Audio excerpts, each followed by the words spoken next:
मंडळी तुमचं सगळ्यांचं स्वागत आहे माझ्या नवीन एका व्हिडिओमध्ये। तर मंडळी व्हिडिओ बनवण्याचा मुद्दा असा आहे ना, तुम्ही एकदा मीटरवरती बघा माझ्या की किती लाईट लागलेल्या आहेत।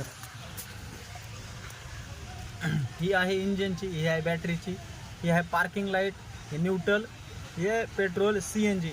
नेमकं ह्या लाईट समजा CNG पेट्रोल कसं काय येतात ते माहीत नाही, पण नेमकं एकदम दोन्ही पण लाईट येतात आणि नंतरला ऑटोमॅटिक CNG वरची गाडी आहे तर CNG वर राहून जाते, पेट्रोलची काडी ती उडून जाते। पण जर मी आता बंद बी केली जरी चालू केली तरी पण ती काडी जात नाही बघा, जी की पेट्रोलची आहे ते दाखवतो। मी गाडी आता CNG वरती आहे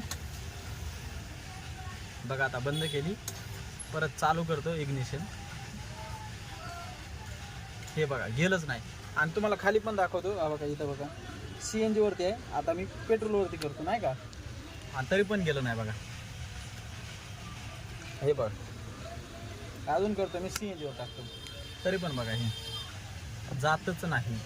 ही गाडी रनिंग झाल्याच्या नंतरला जातं, काय मिळ आहे काय नाही। जर कोणाला माहिती असेल तर नक्की सांगा हे नेमका काय प्रॉब्लेम। तर भेटू आपण नेक्स्ट व्हिडिओमध्ये। तुम्हाला काय वाटतंय कमेंटमध्ये नक्की कळवा, भेटूया आपण नेक्स्ट व्हिडिओमध्ये।